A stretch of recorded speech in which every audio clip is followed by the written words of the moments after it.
အားလုံးပဲမင်္ဂလာပါဗျကျွန်တော်ခုမိတ်ဆက်ပေးသွားမယ့်ဖုန်းလေးကတော့ဟို Turbo Series ရဲ့နောက်ထွက်လာတဲ့ Redmi Turbo 4 လေးနဲ့မိတ်ဆက်ပေးသွားမှာဗျအရင် Turbo Series ရဲ့ဆိုင်အရင်ဒီဇိုင်းပိုင်းတွေရောတိတိတတ်တာမိုက်လာတယ်ကြည့်လိုက်တာနဲ့ Turbo fan တွေရဲ့အကြိုက်ပေါ့နော်ဒီဇိုင်းပိုင်းတွေလုံးဝဦးစားပေးပြီးထုတ်ထားတဲ့ဖုန်းလေးတစ်လုံးပေါ့နော် iPhone လေးကိုခုကျွန်တော်ဒီနေ့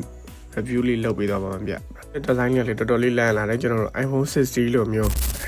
ဒီဇိုင်းအောက်မှာเนาะအတန်းလေးနဲ့လာတယ်ပေါ့နော်ကျွန်တော်မြင်လိုက်တာနဲ့ Turbo fan တွေရဲ့အကြိုက်ဖြစ်အောင်လုပ်ပေးထားတယ်ကျွန်တော်ကင်မရာ ring နဲ့မှာဆိုလဲကျွန်တော်တို့မီလေးလေးဒီကောင်းမှာကျတော့ကိုကြိုက်တဲ့ app ကို customize လုပ်ပြီးတော့ကျွန်တော် YouTube တွေပေါ့နော်ဥပမာ TikTok တွေဖွင့်လိုက်တာနဲ့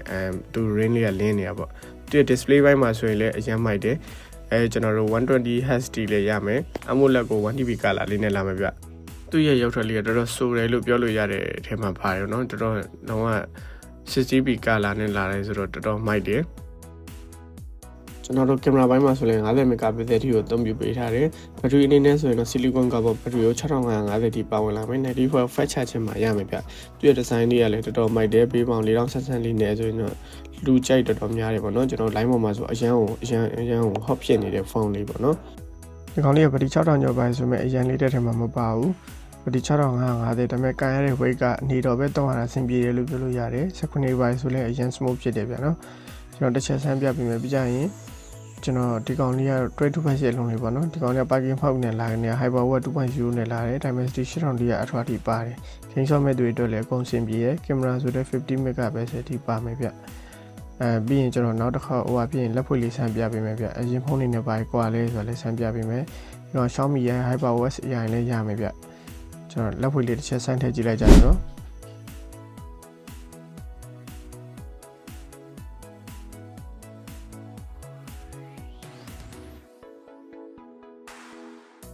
โอเคကျွန်တော်လက်ဖွက်ထည့်ပြီးတော့ဆိုတော့စမ်းဖွင့်ကြည့်မယ်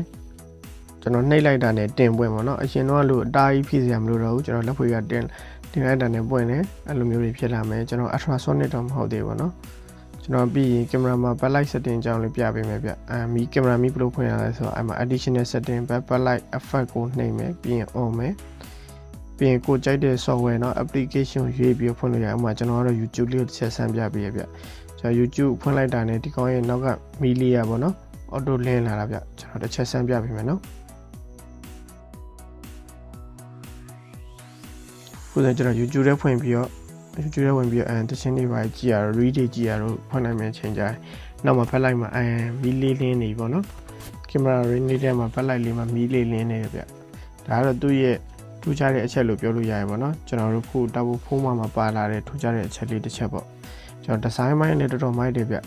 တာဘိုဖန်လေးတွေအကြိုက်ပါဗျာကျွန်တော်တို့အရင်တော့ဆိုရင်တာဘိုဖန်နေရဆိုရင် gain ဆော့ဖို့ only ပေါ့နော်ဒီဇိုင်းပိုင်းတွေဘာတွေမရွေးဘူးအဲ့လိုလူတွေပဲတောင်းကြဆိုခုနောက်ပိုင်းကျဒီဇိုင်းလေးပါပြင်ပေးလိုက်တော့တော်တော်အရင်အထက်အများကြီးမိုက်သွားပြီကျွန်တော် speaker လေးလည်းတစ်ချက်ဆန်းပြပေးမယ်ဗျ speaker လည်းအတန်တော်တော်ကျယ်တယ်ဒါပေမဲ့ဟိုလိုမျိုးပေါ့နော်တားဟိုလိုမျိုးလောက်တက်ကြီးလည်းမဟုတ်ဘူးတားကြီးလည်းအဲ့လောက်ကြီးဆူဆူညံ့ညံ့လည်းမဟုတ်သူကလည်းသူအတန်လေးလည်းမိုက်တယ်